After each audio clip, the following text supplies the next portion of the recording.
Well, when I get up this morning, I meant to do a video. I got to the barn. I had a lot going on. So many of you have noticed I am doing the in the sulky on Friday. Now this might look like okay hair to you, but to me it is bothersome. So I spent the good portion of the morning trying to find somewhere that can cut my hair. It was a little problematic. I couldn't get it done, so I just gave up and said, I'll be fine, whatever, who cares? So I go to the barn. I rush down to the barn. The job for today was to train insider trading, see if she was better. I'll get to the car in a second. Was to train insider trading just to see if she was better, see if I liked the way she was. She's always an okay trainer, so I got to take it with a grain of salt. She's fooled me a couple of times, but she did train good today. 2 minutes, I trained her. Got around the track very good. So I was happy. Guarded, but happy. Been very disappointed with her of late. So I was happy today.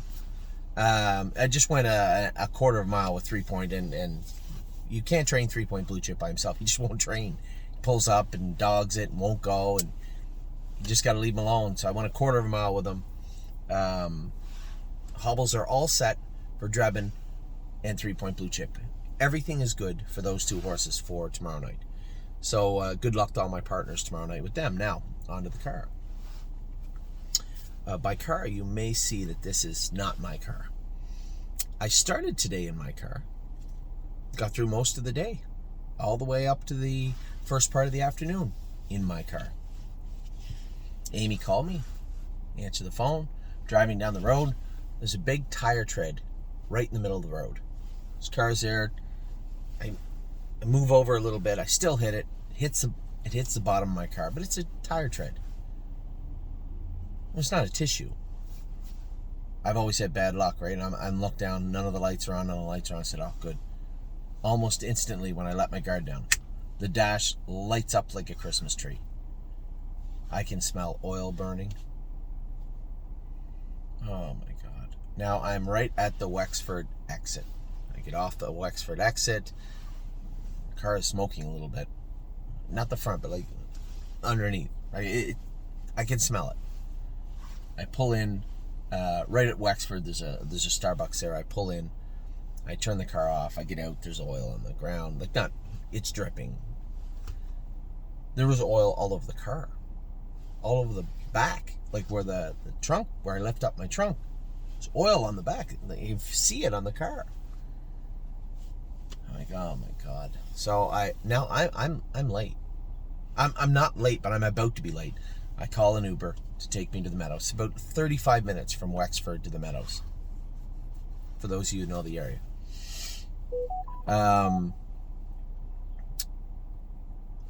If the guy gets there on time, I'm going to make it like 10 minutes before post parade, which is not foreign to me. I call a dealership. I Google dealership close to me. Call the dealership. Nice guy. He says, yeah, just drop it off. I said, right there is the problem, Matt. I can't drive it. Oh, right. Yeah. He said, well, is it leaking oil? I said, no, not anymore. I think it's all gone. It's not leaking anything. It's going to need a tow truck. He goes, all right, well, get it towed over. We'll start writing it up. He took my information. I call a tow truck guy. I suspect when you Google the tow truck companies, it's more or less like tow truck pimps, right? These are people, they're middlemen. We'll get one of our people out right away. You don't have any people. I called them back. It's like a Texas number. You're going to call a tow truck and charge me a fee to do it, is what I assume they do. Guy says, license plate, car. I said, I'll leave the car. I'll leave the keys in the cup holder. I have to leave. My information is in the car, my ownership, everything. It's fine. He goes, well, we're not responsible if it gets stolen before we get there. I said, the only people who could steal it would be a tow truck company or a mechanic because it's not functioning. It's not working. I'm going to roll the dice on this one, Matt. I think we're going to be okay. So the car leaves. I leave in the Uber. And I'll tell you what, Tim's a good guy. I never would have asked anybody for a car. Ever. Asked Aaron for a ride home. I'm sure he would have, no problem. He said, yeah, no problem. Like I could have got a ride home, but here's the problem. My car is now in Pennsylvania, in Wexford. I would be in Brunswick, Ohio. On my way to New Jersey. Now, it's not going to affect the weekend because Amy and I were taking her car to New Jersey anyway. We would be back Sunday evening. I would need to get here to the qualifiers, right? We're going to qualify Captain Incredible again on Tuesday. I just have to get here for the qualifiers. How do I do that? If I get dropped off, can Amy and I drop the kids off? So I got thinking, if Amy and I drop the kids off at 7:45 at school, and then we both drive over here together, I can pick my car up. Either she can go home or we can go watch the qualifiers. We're both going to be home before 2 o'clock. Not a big deal. The only problem is, Ed the Barn's short Amy and I for the morning instead of just Amy. So Tim says, so what are you doing later? I said, I think Aaron's going to drive me home. No big deal. He goes, well, how are you going to get your car? I said, I'll just get Amy to drive me back Tuesday morning. I got to come over to qualify the Colt anyway. He goes, no, just take my car. I don't know if you're familiar with my driving habits, but I've had this car into the intensive care unit at a dealership 3 times in the last 6 months. Are you sure you let me use your car? But that's what kind of a nice guy Tim is. Obviously, he's going to New Jersey also. I told him now if I can come over here Monday afternoon, maybe if it's ready Monday. Hopefully, it's not serious. It sounded like he looked under it, saw a bunch of oil, decided it was probably the fuel filter, probably the oil pan, and some undercarriage stuff that they have to fix. It's the first time I ever talked to a dealership where they made it sound like it wasn't a big deal. Usually they itemize every little nut and bolt that they have to fix and then hit you with it, right? This guy was pretty cool about it. He's pretty laid back. He's like, nah, we'll get it all fixed up. I said, well, I'm away till I'm going to be back in Pennsylvania Tuesday afternoon. If I could pick it up Monday or Tuesday, that'd be great. I'll come over here Monday just to not inconvenience Tim as much as possible. But thank you very much, Tim, for the car. Very appreciative. Obviously, makes things easier because now I just have to drive this car over here, pick up my car, and be done with it. So thank you again. I get over here and just in time to rush around, and bugger, ready for landing, makes a break. Usually when you take the hobbles off a horse and it makes a break, you're like, that's enough, put the hobbles back on. I let him trot wide open a number of spots in the mile after he made a break, and he never put a step in. And he was very behaved. I really can't put my finger on why he run. If you watch, he makes this kind of wild lunging break. Not crazy. Like he wasn't uncontrollable. It just seemed like an extremely wild break. And if you see how he did it, he kind of ducks his head and then gets out of gear. It's almost like he stung himself. It didn't feel that way sitting behind him. I still can't tell you why he made the break. I watched the replay 2 or 3 times. I saw when he made the break. I saw what it looked like leading up to the break, but it just didn't feel that way when it happened. But I said to Tim, I can't, I don't think putting the hobbles on, I don't know what just happened, but he was trotting great. And his behavior was so much better than I remember it. Before he had that dog chain on and oh my God, he could hook on. Today he was actually polite. I've never seen him like that before. Now, if polite equals breaks, then okay, let's make him ignorant again. But I don't think that's it at all. Anyway, I really don't think putting the hobbles on will help, so we are going to give him another run. You can race once when I break off a qualifier here in Pennsylvania, so he'll be in to go next week, and if he makes a break, then we will put the hobbles on him. But I can't tell you why he made a break, and I don't believe that he would just make another one. This wasn't, before we turned him in, he made that break at the gate. He did it in the exact same place. This was not the same thing. Today, it looked on the video like he stung himself, like he hit himself somewhere, but I didn't see it. He might have caught a boot. He might have. Maybe he did, and it just threw him off a little bit. He only wears trotting boots. He doesn't wear any other boot. He wears elbow boots. He does wear those. I'm still a little perplexed over it. So, I guess we'll just leave it as he made a break. and we'll give him a do-over. We'll run it back next week. Now, Tenacious Hanover, very good today. I noticed that when I went to move him in the third quarter out, he kind of dropped a bit, and then when I got him back to the rail, he grabbed up again.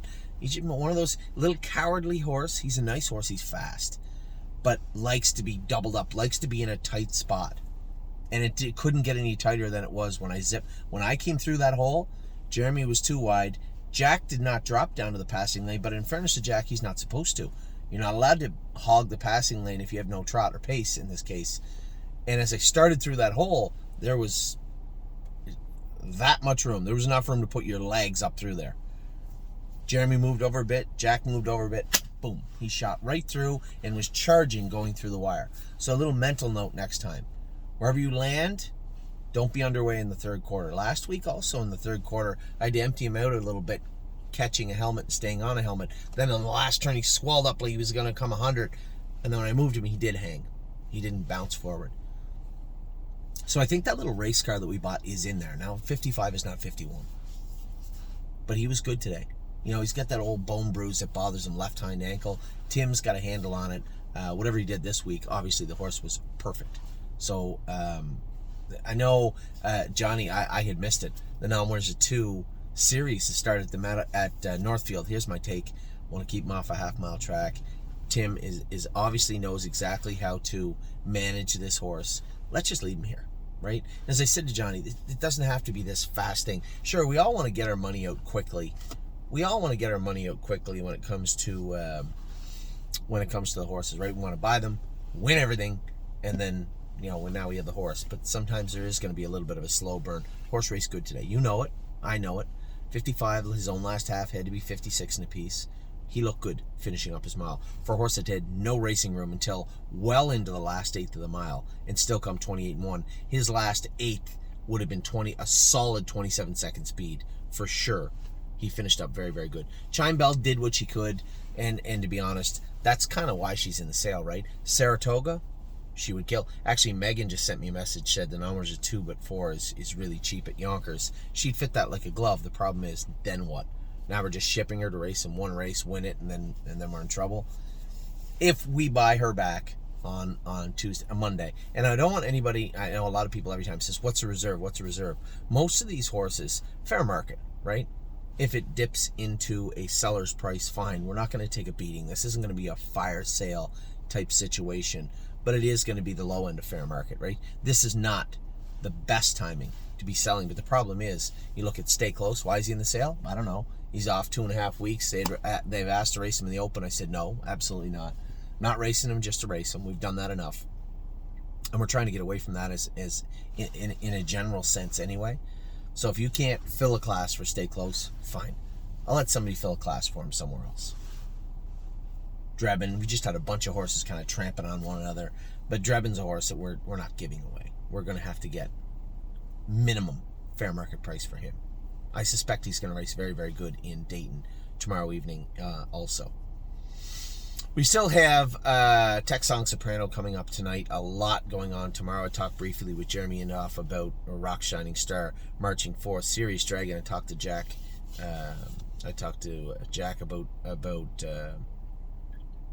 About Serious Dragon. Interested to see how Spitfire races. 3 Point Blue Chip and Drebin, I think, will both race good. Now, I'm a little surprised 3 Point Blue Chip 12-1. This horse has been racing in a pretty decent class. So we'll see how he races. But Drebin is the horse I'm going to be keeping my eyes on tomorrow. I only got to train him a very slow mile at Northfield, 2:30, but I let him rock down the lane into the turn. Very, very impressed with the way he looks. I can't wait to see this horse race on Friday evening. And then, of course, shortly thereafter, I'll be a little busy myself. Memento Mori. Saturday evening, we have, obviously, I don't know why Time Is on My Side isn't on there yet. We have Save America. You're 3 to 1.5 mile track from post 8 in the Open. You're a serious contender. We have Save America. What a lady, what a night. Allie's got grit, and obviously, again, I'll be busy later on driving. Time Is on My Side. Hopeful. And obviously, Tactical Mountains also is in. So hopeful, I guess, would be the word of the day. Anytime you're in the Breeders' Crown, it's a tough thing to win. They don't just give them away, especially when you draw 7, 7, 10. So I need some buckets of luck. Hopefully the luck I didn't have with the car or on the track today, hopefully save it all up and give it all to us in New Jersey on Friday and Saturday, because we're gonna need lots of it. So I see the buckets are moving along okay. A lot of our what I would say chunk players, a lot of our clients that buy big portions of the buckets haven't chimed in yet. So I'm hopeful, I'm hopeful that at some point between now and Harrisburg, you're going to see large chunks of the buckets disappear.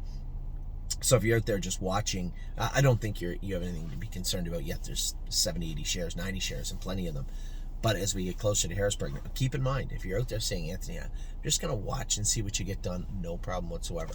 But if you think that I'm going to buy horses in a bucket that has 88 shares available, it's not going to happen. So what we're going to do is probably head home with 4 or 5 horses, and they'll all be spoken for by the time I hit the on-ramp. And I assume that's very likely what could happen. So certainly no pressure on anybody. I don't want anybody feeling that they should jump in just because. I hope all of you do, but if you don't, that's perfectly fine too. I will get my marching orders under the heading supply and demand when it comes to the buckets and the way they're selling out. So I would love to say, geez, we had a great day. We didn't. I blew the oil, and I'm lucky. If that's all it is in my car, I'm lucky. We'll see how that plays out over the weekend.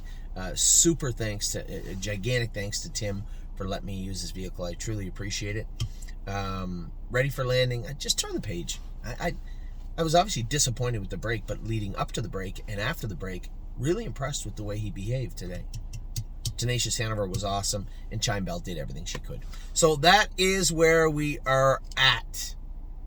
I will talk to you all very, very soon. What I am getting is a haircut tonight.